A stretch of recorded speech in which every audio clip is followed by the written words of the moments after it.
Welcome back to Pikkit Playbook, and on this episode we have Alex Monahan. Alex is a Stanford graduate, and if you do not follow him on Twitter, you are missing out because he built an algorithm out of college. Basically, it gives you an edge over the books. Alex is probably one of the best sports gamblers I've seen on Twitter. So if you are not following him, you are actually losing money, especially going into NFL and college football season. So as always, this episode is presented by Pikkit Sports. They just released their version online, not an app, so you can actually check all your stuff online. You can do the best line shopping through this app. You can also get the best odds shopping through this app. It'll tell you which sportsbook's going to give you the best plays.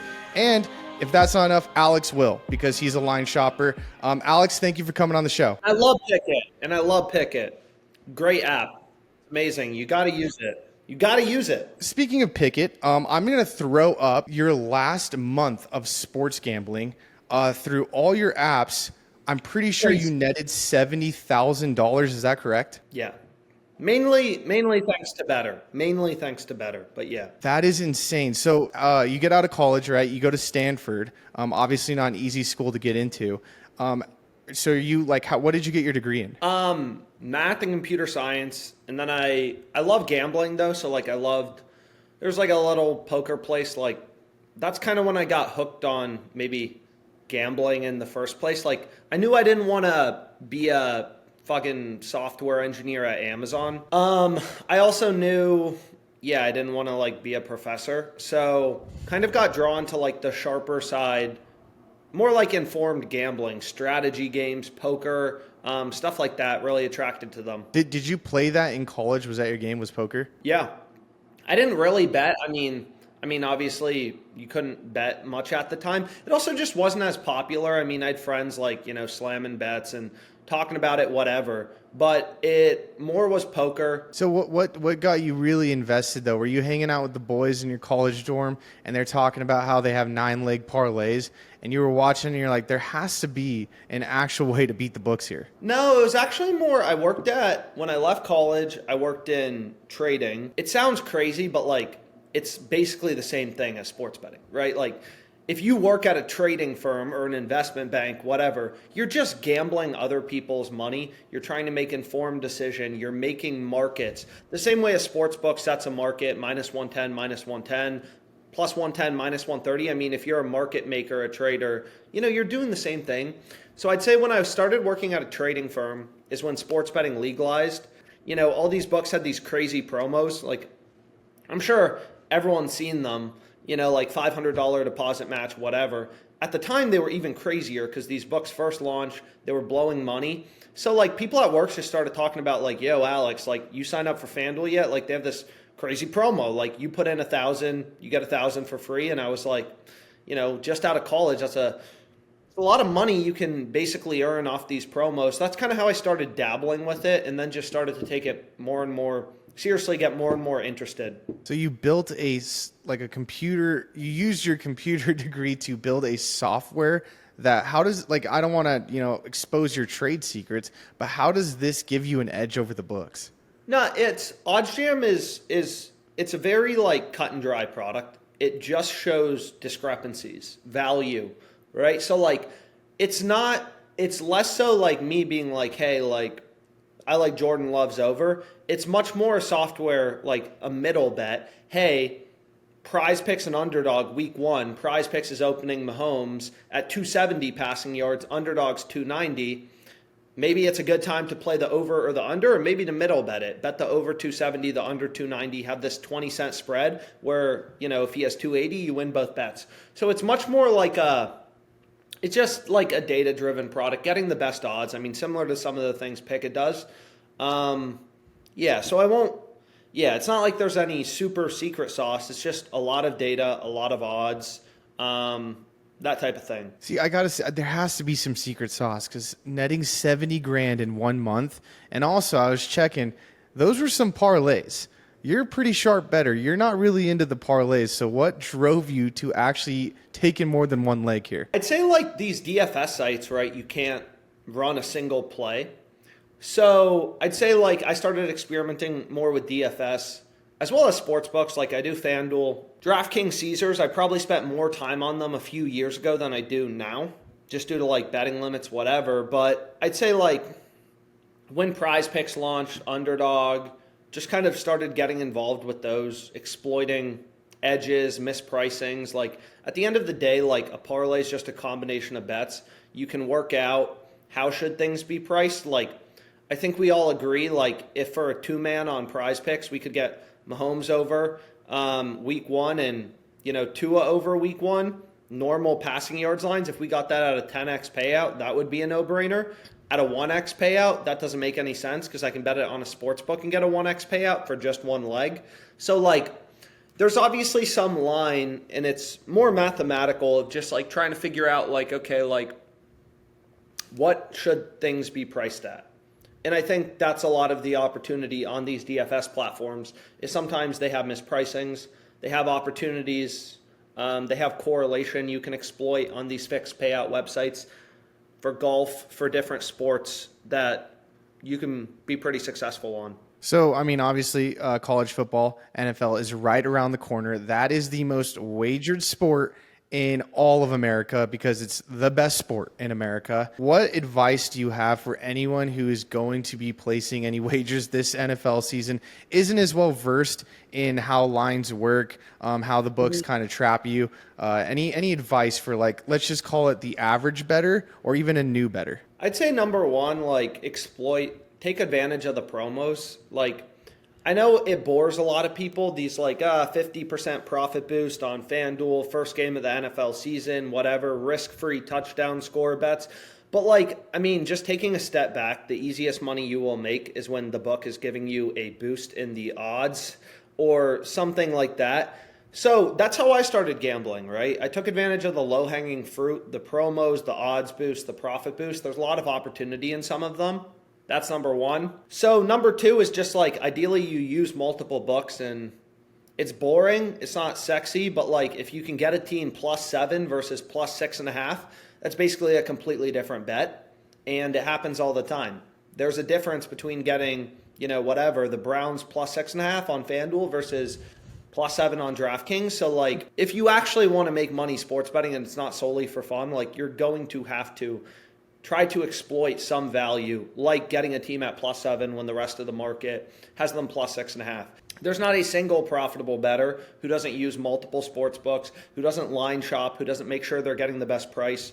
If you're betting things at +110, when another book is offering that team +130 money line, like you're rat shit. Being a trader, buying things at 130 versus 110, it's like you just won't stand a chance if you're not doing the basics. Alex, you said it's not pretty, it's not sexy. I would say sweating out your bet in parlay is the ugliest thing you can do.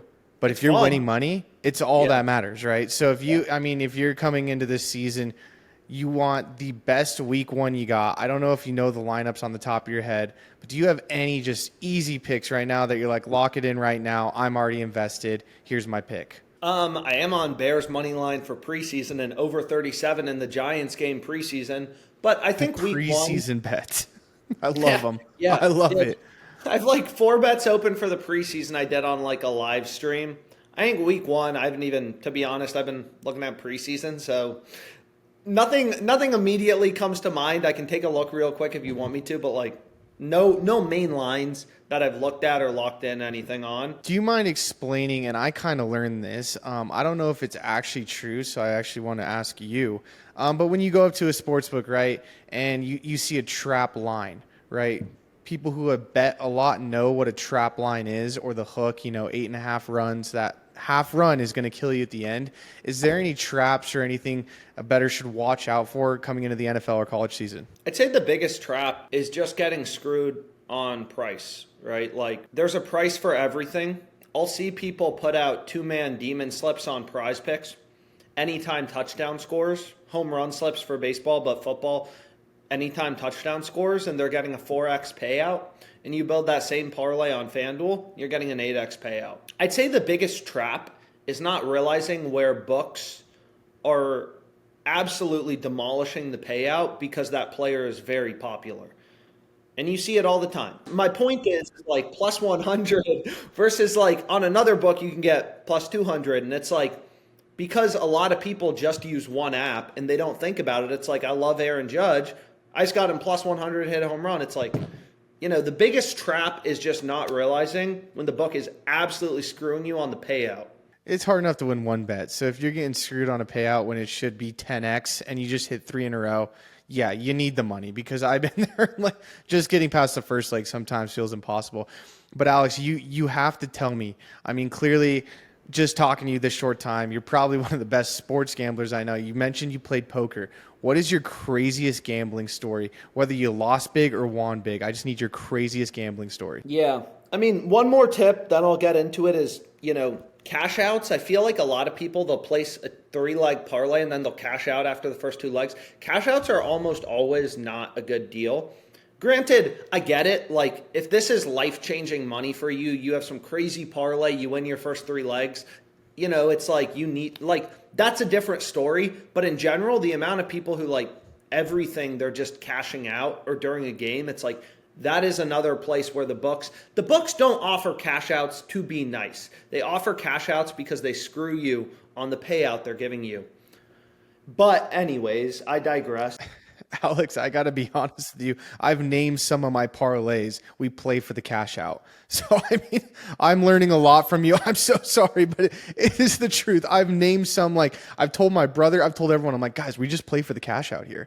But again, these are 6-leg, 8-leg, Hail Mary. The money's already gone before I put it down. So, if it's looking south, it's like, I'll take the $1,000. I don't think the Giants are coming back on a 6-run deficit. So, I agree with you. I think it's soft. Yours is it's stupid. My thing is it's soft. If you're gonna gamble. But you got to tell me craziest gambling story. No hedges. That's the NFL motto this year is no hedges. I like it. Just all or nothing. But you got to tell me your craziest gambling story. Betr, it's not like, sometimes their payouts are horrible, but when they first launched, there were definitely opportunities, mispricings. So, long story short, and this is all public, like this was all on Twitter a month ago, is they were mispricing a combination on Ohtani and Judge, played them both to go yard with some other picks for I think I bet $4,000 or $5,000 total. Judge goes yard in the 8th inning. I thought the bet was fucking cooked from the beginning. I'm literally, I thought the bet was cooked. I check my phone. I see the Yankee score went up, and I was like, please tell me that was Aaron Judge. It was Aaron Judge. So then it's the Dodgers game, and Shohei, first fucking pitch, I think it was maybe a ground rule double. It looked like it was gone. It was double. I was like, this bet's cooked. But I knew at that point, damn, a lot of people tailed this shit, and I think I'd make $70K if all this stuff goes right. And Shohei went yard, I think, in the 8th inning. They walked someone. He had a fucking nuke. And I was just it was crazy. Insane. And sometimes you get lucky. I mean, I definitely have played boosted picks before for $1,000 when at first on Betr, and sometimes you have some brutal hooks. There was a lot of opportunity in Betr, in over 1.5 hits. A lot of times you get a guy who leads off. George Springer, perfect example, absolute trash. Starts out 1 for 1, will end up 1 for 5. And definitely had some brutal hooks in there, but the Ohtani one, it was very public and it was a lot of money. So, I mean, Jake Paul tweeted at me, there was just a ton of stuff after. So I'd say that was the craziest all in. It was also crazy because a bunch of people tailed, right? So, which always makes it more fun.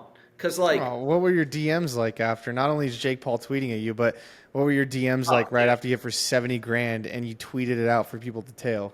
I mean, definitely positivity overall, but there's always the negative crowd. There's always the dude who's fuck you, the one day I don't tail you, and it's that's your fault, man. Yeah, exactly. Than that. There's always people like that. You place a 20 parlay, it's yesterday you lost, and it's dude, this is a $4,000 to $70,000 parlay. We're not gonna hit them every day. And Alex, I'll tell you one thing. The person that's saying that, let me guess, they have $5 on it. Yeah. Yep, been exactly. there. Oh yeah, every time. The DMs are brutal. But I mean, what's a losing day? I mean, if we're gonna talk about the winning days, the losing days, what are your DMs like then? There's so much of hey man, thoughts on this bet? And it's dude, I didn't give out this bet. It's some random shit. I have no idea who these people are. Like, there's a lot of noise to work through. But yeah, I mean, there are days I've lost a lot of money, thousands, tens of thousands of dollars. That is insane. That you just can just wipe those. You're like, you know what? We move forward. That's the name of the game. Really, yeah. And I think you build it up. You know, when I worked in trading, it wasn't my money, but like there were days my P&L was negative $5 million. That's the worst gambling day right there. That's the worst gambling day. And it's not your money, but there are days the positions you have on. Let's say let's say I'm trading, what's a good example? Let's say I'm trading airlines. I was trading during COVID. We owned airlines in my book. COVID, airlines went down it was probably over $5 million. But the point is like, I got kind of immune to losing $5 million one day and making 10 million. Granted, it wasn't my money, like the firm's losing 5 million, gain 4. Like, you get kind of immune to like the little variations when you have a long-term focus. So I definitely view gambling that way, where like, if I have a huge day, I know the next day maybe, like, that doesn't mean I'm going to repeat it. Or if I have a bad day, I know a lot of times I bounce back. And sometimes it's 3 bad days in a row, 3 good days in a row. Like, who the fuck knows? Kind of part of the game. The stock market is the biggest casino on earth, and anyone who says no, it's where you put your smart money. It's like, no, it's not. You can go put it on a game, and honestly, your return might be better in a short period of time, might be worse. Who knows? It's gambling. You don't know what's going to happen. I'll give you a simple example, right? The stock market, trading options. Think about GameStop. Think of how many degenerates lose money trying to trade crypto. You're talking literally to me. I was invested in both. But I'm saying, on the other hand, you have Ken Griffin, who owns Citadel, the largest trading firm, or one of the most successful, who's worth $20 billion. There's a skill aspect. They're both doing the same fucking thing. They're trading. One guy's extremely smart, sophisticated. Like you can, trading, sports betting, like, it is gambling. Or think about poker. There are hundreds, if not thousands of people who play tournaments, make hundreds of thousands of dollars a year playing poker, if not more. They are very good. They are better than most people. There's also a lot of degenerates like me, if I show up at a table, who aren't going to be better than these people, and I'm going to get killed long term. And like, that's just kind of how it is in gambling, right? There's winners, there's losers. That's gambling. That's investing, right? Like, not everyone can be the top hedge fund. Not everyone can be the top, whatever. I got 2 more questions for you, Alex. So the first one is, if you are coming into the NFL, MLB, hockey season's right around the corner, biggest, October, I think every sport runs. It's incredible time. So you have all these people flooding into the sports book, school's back, you're going to throw a little money with your friends. If you had to, would you say, like, Pikkit Pro, they just released it, it does line shopping for you, right? It does all the promos for you. That's how you got started. As an app, would you say Pikkit is a good place to start if you're new to sports betting? Yeah, I think Pikkit's great. You got to be tracking your bets. You got to be line shopping, definitely. Dude, I love that I log on and you're posting your plays. Every time you're the top of my feed, every time I'm like, dude, I got to tail it. And guess what? I'm not going to yell at you, but the social aspect is amazing, because sometimes you look at a game and you're like, I don't know if I'm going to take Mississippi State or Georgia.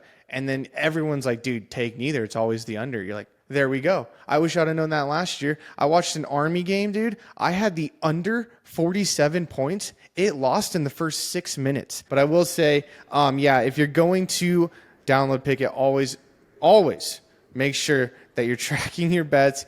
Check the calendar. It's green or red. It's very simple. Alex is green. Mine's red. I will tell you that. And Alex, going to college football, one more thing. I see, obviously, you're wearing your Georgia hat.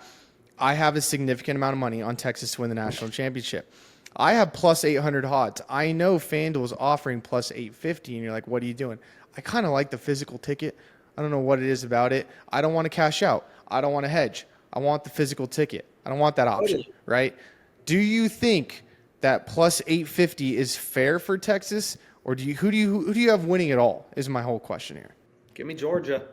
I mean, granted, I'm not going to lie. Like, to be very clear, I don't really bet futures that much. Personally, I hate having my money tied up forever. I think they're fun, but I don't have it. I mean, maybe I have like a free bet on it. I've thrown a few on, but like this isn't like everyone go bet Georgia. But fuck it, Georgia. If you want a pick, dude, I don't know how you don't back the SEC, man. Texas is SEC. Oh yeah. No, they're brand new. But let me just throw a scenario at you real quick. Let me throw this at you, right? You forget, you're betting on a bunch of kids when it comes to college football. This kid could have had his heart broken because his girlfriend wouldn't text him back and her dot was at the Fiji frat house at 1 a.m., so he couldn't sleep. He's walking in the stadium just distraught. He might be hungover for all we know. Carson Beck is now dating a Cavender twin, allegedly, right? Week 9, they break up. Season starts, they break up. She's traveling. Georgia goes down. Is he ugly or good looking? Will he be bothered by breaking up with a Cavender twin? Like I see, dude, it's actually crazy. I see Georgia plus 300, Ohio State plus 380, Oregon plus 750. Then Texas, then Alabama, then Ole Miss. It's going to be an insane college football season, especially with NIL. I mean, these teams coming in are going to have – it's going to be a whole different season. Plus, there's 12-team playoffs, so we really don't know what's going to happen here. I will say college football is the toughest sport to gamble. Give me your best player props for this college football season and NFL season. I'm taking them, no questions asked. Okay, let's start out with the NFL. I'm on Betr. Dak under, all passing yards. Granted, I love that. I'm joining you. I'm throwing some money down on this. 8 legs. Yes, that's what I'm talking about, Alex. That's what I'm talking. I like how I started off this interview by telling everyone this is the sharpest bettor I know. He's not doing parlays. He's always in his bag, and I already got you on the 8 legs by the end of this talk. I love it. Dude, it's I mean, fuck it, dude. I mean, for the interview plus EV, bro. It. For the interview, if this hits, you now have the world's greatest interview, and we're the world's smartest people. First leg, Dak under 4150 passing yards. Yes, Mahomes is the highest passing. He's the highest passing projected player. Like always Mahomes under, man. They're always leading. I like it. Also, everyone takes the over. The books inflate those lines. So we have Mahomes under, Dak under. Don't question it. We have Jordan Love over 3,900.5. Okay, we have Joe Burrow under 4,000 half. We have Kirk Cousins over 3,850 half. These sound weird to say. 3,850 half. 3,850 half over. Kirk Cousins over. Aaron Rodgers under 3,650 half. Man, there's a lot of Jets fans who are so excited, and you just crushed them. Aaron Rodgers under 3,650 half. You got to remember too. There's some of these guys they're a little fragile. Watson under 32.50 half. Daniel Jones over 27.55 half. So this is an 8 pick. I'm gonna run you through it again. All of these lines are on Betr. I'm not sure. So go look up the fucking lines. Love over, Cousins over, Daniel Jones over, Jones over, Cousins over, Love over. You can rewatch the video if you need the exact line. Rodgers, Watson, Mahomes, Prescott, Burrow, fade all those fucks. They're giving me $50 max. So this is 50 to win 5,000. Look at this shit. You see I'm not lying. $50 max. What are we doing, man? I actually can't talk too much smack. Yeah. Oh, I can't do. One time I lost a bet to Jake, and I didn't have any money, so he got to punch me in the stomach. So he's gonna. If he does see this, he's like, dude, you have no money. But if you know what, dude? This is what I'm going to do. I'm going to put 4. I'm putting 4 of those in for $50 each. Hopefully they don't pick it up. I'm doing $200 on that. Yes, sir. Oh, no, I'm telling you, it's going to hit. I will pick up our suitcase of cash in Florida with you when this hits. Those lines will change by the time this season starts. This message is for Jake Paul. We are about to rob you blind because we just made the greatest 8-leg NFL parlay that cannot miss. So get ready to get the checkbook out. But I'm only taking cash because this is such a good play. Alex, that is beautiful. And if you can, I know you have Georgia. I know you are on Georgia. Can you give me your best bet for the 2025 Heisman winner? I'm not going to lie. I am kind of with you. I think Quinn could do it. I think Jackson Dart could do it. Man, I could see Jackson Dart plus 1,400. Jackson Dart plus 1,400, Heisman pick of the year for Alex. That's all we have for you today. I love the picks. I will definitely be having you more throughout the college and NFL season when I am down bad, because you're going to revive me. Go follow Alex on Twitter and Pikkit. I promise you, he doesn't ever place money without letting you know where his money's at. And that is the best thing you can do right there. He's always tweeting his plays. He's involved in the community, and he will help you win money. I can guarantee it. And go download Pikkit Sports, because it is the best app to track all your bets this college and NFL season. Alex, thank you so much for coming on this episode of the Pikkit Playbook. Yeah, cool.